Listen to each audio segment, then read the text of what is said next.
저희가 준비한 7입니다. 조금 분위기를 좀 밝게 만들어 볼까요? 최근 퀴어 축제 등과 관련해서 대구 경찰들과 설전을 벌였던 홍준표 시장. 오늘 대구 소속 젊은 공무원들과 소통 자리를 만들었습니다. 그런데 이 자리에서 이런 말도 나왔습니다. 패션은 누가 코디를 해주시는지 집사람이 아침에 나올 때 합니다. 사람이 나이가 들으면 집사람 말을 안 들으면 안 돼요. 공무원이 반바지 입는 것에 대해서 어떻게 생각하느냐. 반바지 입으세요. 난 그런 거 가지고 이야기 안 해요. 임금 올려주세요. 이건 대통령한테 한 말이고 주 4일째 근무 부탁드립니다. 퇴직하세요. 주 4일째가 아니고 주 1일째도 안 될 겁니다. 그러면 제일 좋은 거는 사표 내고 나가는 거죠. 휴가 갈 때 눈치 보지 마요. 이건 당장 권리야. 여러분들의 권리입니다. 일주일 가요.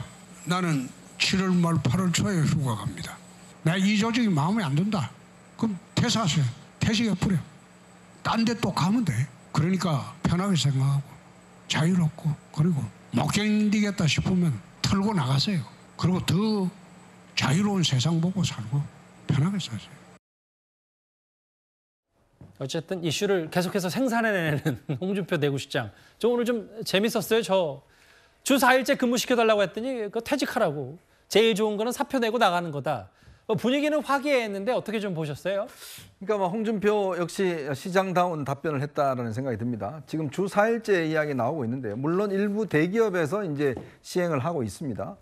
근데 이게 주 4일째라는 게 결국은 뭐 그 회사의 여러 가지 상황이라든지 또 규모라든지 거기에 따라서 아주 극소수만 시행되고 있는 거거든요. 여전히 우리나라 같은 경우는 아직까지 주 4일째 하기에는 부족하다. 더 일을 해야 된다라는 지적이 있고 또 우리가 뭐 이미 주 5일째가 정착된 지는 몇 년이 됐지 않습니까? 더군다나 이제 아마 대구시 공무원들일 겁니다. 특히 그래서 이제 홍준표 시장이 이제 이 부분을 강조를 한 것 같아요. 왜냐하면 공무원들이 있는 이유가 뭐겠습니까? 국민들 때문에 또 시민들 때문에 있는 거 아니겠어요? 근데 시민들은 주 5일째 일을 하는데 공무원들만 주 4일째 일한다? 앞뒤가 맞지 않는 거거든요. 그러니까 한편으로 보면 홍 시장이 젊은 층을 달래는 게 아니라 어떤 솔직하게 정확하게 이야기를 하신 거 아닌가 하는 생각이 듭니다. 정확히는 저게 지난 7일 있었던 소통 행사였고 이제 영상이 뒤늦게 공개되면서 오늘 좀 퇴사하세요, 퇴직하세요. 이 말들이 좀 화제가 된 모양이에요.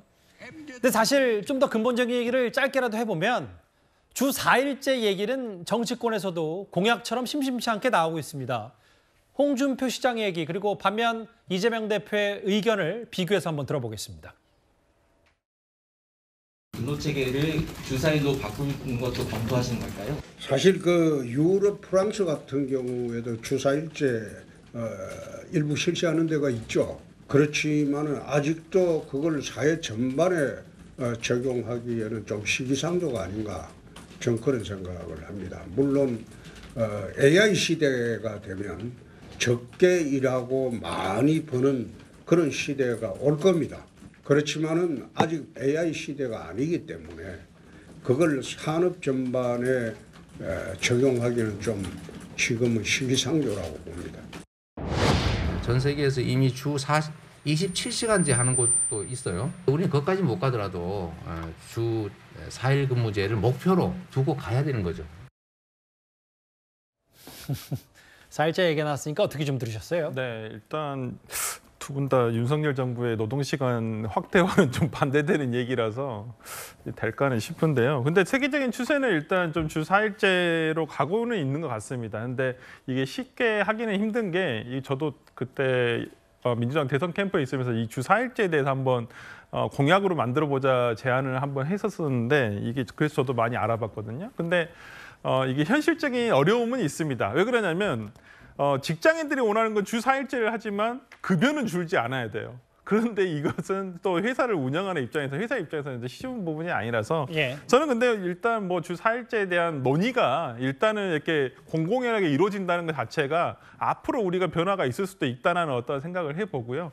저는 홍준표 시장이 그래도 저는 이 뉴스 제목만 봤을 때는 또 홍 시장님이 또 무섭게 또 다그친 건 아닌가 싶었는데 그래도 젊은 MZ 세대 공무원들에게 또 속 시원하게 또 그리고 하고 싶은 대로 해라. 일단은 좀 어떤 이런 부분에 대해서 꽉 막힌 어떤 꼰대의 모습이 아닌 역시 그 참 젊은 꼰대 같은 유쾌함으로서 다가와 주셔서 저는 좀 긍정적으로 보고 있습니다. 공무원들 얘기가 나왔으니까 좀 짧게. 최근에 과거에 비해서 공무원에 응시하는 비율도 많이 낮아지고 젊은 세대들이 공무원 직종을 좀 기피한다.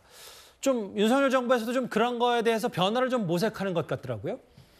그러니까 지금 직업공무원 제도를 채택하고 있습니다. 한번 들어오면은 정년 때까지 보장되는 이것이 쭉 저희 그 발전의 근간이었는데 최근에 MZ 세대 등의 의식은 뭐냐면 이게 희생을 요구하는 공무원 문화에 받아들이질 않아요. 그리고 뭐 급여가 많아지거나 아니면 안정적이거나 이런 것들에 대해서 크게 선호하지는 않습니다. 그래서 공무원들에 대해서 유인책을 강구하는 면이 없잖아 있고요. 또 하나는 직업공무원 제도 자체를 좀 바꿔가는 면도 없잖아 있습니다. 지금 전문 임기제의 경우에는 이 봉급 때문에 유능한 전문성 갖고 있는 사람들이 안 들어와요. 그래서 이런 임기제 공무원을 유인하기 위해서 좀 전문성에 따라서 봉급을 많이 올려줄 수 있는 그 상한제를 폐지하는 이런 정책을 아마 추진하는 것으로 그렇게 보입니다. 홍준표 시장 주 4일째 퇴사를 점점점 얘기까지 길지 않게 만나봤습니다.